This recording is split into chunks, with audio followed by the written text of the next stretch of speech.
नमस्कार, मी नेहा गायकवाड. मेरा भारत समाचारमध्ये तुमचं मनपूर्वक स्वागत करते. आपण आहोत मुंबईच्या आझाद मैदानामध्ये आणि आपण पाहतोय की एल्गार सैनिक एकता मंच यांच्याकडनं आझाद मैदानामध्ये आंदोलन आहे. काय एकंदरीत आंदोलन आहे, काय विषय आहे, आपण त्यांच्याकडनं जाणून घेऊ. 9 तारखेपासून यांचं आंदोलनाला सुरुवात झालेली आहे.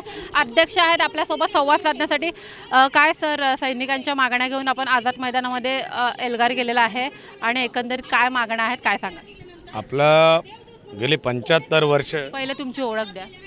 मी एल्गार सैनिक एकता मंचचा डायरेक्टर माजी कमांडो पद्माकर चंदनशिवे. आपणास सांगू इच्छितो की आमच्या 75 वर्षातील आमच्या सैनिकांच्या आमचे कुठले सरकारकडे पैशाची मागणी नाही आहे, परंतु आम्हाला जे न्याय हक्क पाहिजेत तो आम्हाला मिळत नाही आहे. प्रत्येक समाजात एक नेतृत्व आहे, परंतु आमचा सैनिक समाज भारतासाठी एक स्पेशल आहे. इंडियाचं सगळ्यात स्पेशल सैनिक असतात, पण त्यांना नेतृत्वच नाही आहे. कारण रिटायर झाल्यावर त्यांना नेतृत्व मिळत नाही आहे. त्यामुळं आमचे बरेच प्रश्न मार्गी लागत नाही, ते तिथंच असतात. त्यामुळे विधिमंडळामध्ये आमचं नेतृत्व असावं हा आमचा सर्वात मोठा पॉईंट आहे. त्याच्यापासून आम्ही पुढचे मुद्दे हाताळू. आणि दुसरा सर्वात महत्त्वाचा आहे, शहीद सैनिक आणि ॲक्सिडेंटली डेथ सैनिक यांच्या पत्नी या पाल्यास नोकरी मिळावी. कारण विषय काय आहे की शहीद सैनिक होतो तिथं सर्व येतात, रिंग चढवतात, मंत्री वगैरे सगळं, दुसऱ्या दिवशी सर्व त्या परिवारावर विसरून जातात. मग त्या परिवारावर जी व्यथा दशा निर्माण होती त्यांची निंदनीय असते, एकदम पाहावं वाटत नाही. मग सरकारने या गोष्टीवर, कारण आम्ही सर्वप्रथम महाराष्ट्राचे राज्याचे, मग राज्य सरकारनं आमच्यावर ध्यान द्यावं.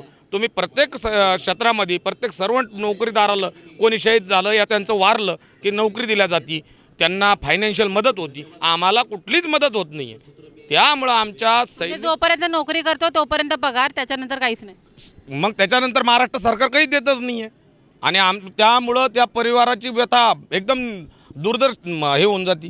त्याच्यामुळं आमच्या सैनिक पत्नी, जो शहीद सैनिक या ॲक्सिडेंटली ते सैनिक आहे, त्याच्या पत्नी या पाल्यास नोकरी मिळाली. आपले कितवं आंदोलन आहे या संदर्भात? या संदर्भात आमचं दुसरं आहे, पण विविध क्षेत्रातून म्हटलं तरी आमचे 100 आंदोलन. पहिल्या वेळी जे आंदोलन होतं तुमचं हेच विषय घेऊन होते का? हा, हेच विषय घेऊन. तेव्हा काय संवाद झाला होता सकारात्मक? सैनिक कल्याण मंत्री साहेबांना हा विषय मांडला होता की मी बोलतो, बोलण्याचा अपेक्षा नाही ना. हे आर्टिकल संविधानिक रूलमध्ये बरोबर बसतंय. हे तुम्ही घोषित करू शकता. विधिमंडळामध्ये कोणतेही मंत्री याला एकदम आसानीनं काहीच याच्या संविधानिक कुठलाही याच्यामध्ये इम्प्लिमेंट करण्याची जरूरत नाही आहे. तुम्ही सीधा जाहीर करून देऊ शकता की अनुकंपा माध्यमातून शहीद सैनिक ॲक्सिडेंटली सैनिक